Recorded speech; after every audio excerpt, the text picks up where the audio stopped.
Hello everyone and welcome to this week's video. It's very quiet and still down here by the river in Hereford at this time of the morning. Even in the centre of the city, if you wait patiently enough, there's all sorts of wildlife. Last week there was a muntjac deer in the garden. From here you can see the occasional otter, and there's always the Pallas hedgehogs. The key to seeing these things is patience and careful listening. That doesn't come naturally in our frenetic society. Most of our communication lends itself to broadcast mode rather than listening. We're particularly prone to this if we consider ourselves to be an expert. Several times while leading Alpha courses during my curacy, I've been shaken out of expert mode by a comment from one of the guests.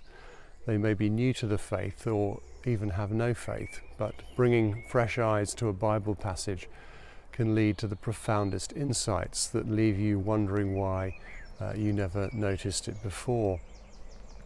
We think of the word proclamation as being all about declaring from a place of power and confidence, but that doesn't seem to be the way Jesus saw it.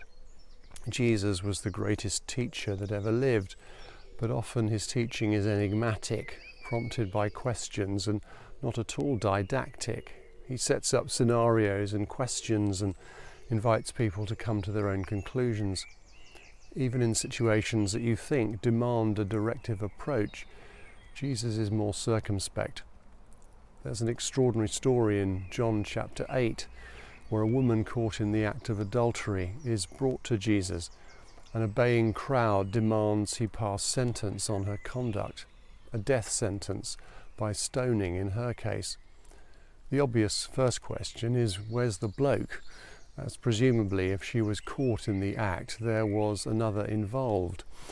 It reveals it's a setup that has nothing to do with the rights and wrongs of the case.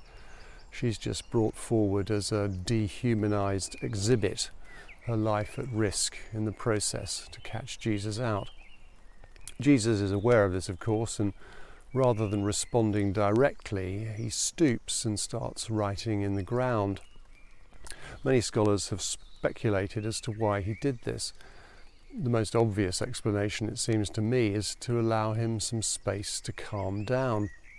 What they're proposing is cruel and outrageous, and Jesus was always angered righteously by injustice. The woman may have done something wrong, but this is not the way to deal with it. But I also wonder whether part of what is going on is Jesus exhibiting a deep listening to all the parties involved.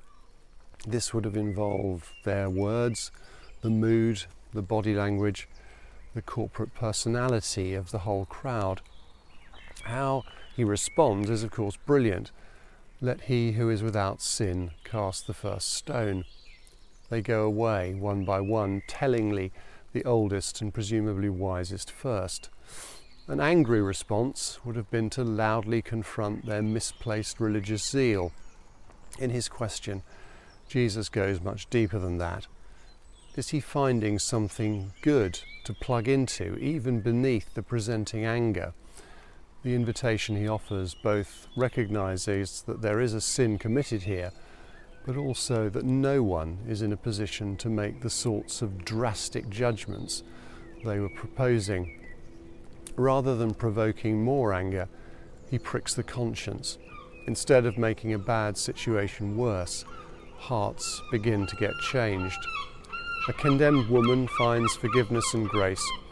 Perhaps legalistic zealots learn to see beyond the letter of the law to the spirit and intention that lies behind it. This is a prophetic principle for our knee-jerk social media warrior age. A principle I learned early on in ministry, unfortunately not early enough to avoid some real howlers, was never to react until you've heard both sides of the story. We're very good at constructing and reinforcing our own interpretations of reality. If we're in disputes with others, we then tend to interpret all their actions through those lenses. Christians are meant to disagree well, Part of that must be our conviction that all of us, however disagreeable we may find each other, are made in the image of God. Disputes escalate when we lose that sense of the divine spark and stop the sort of deep listening to one another that Jesus exhibited in this story.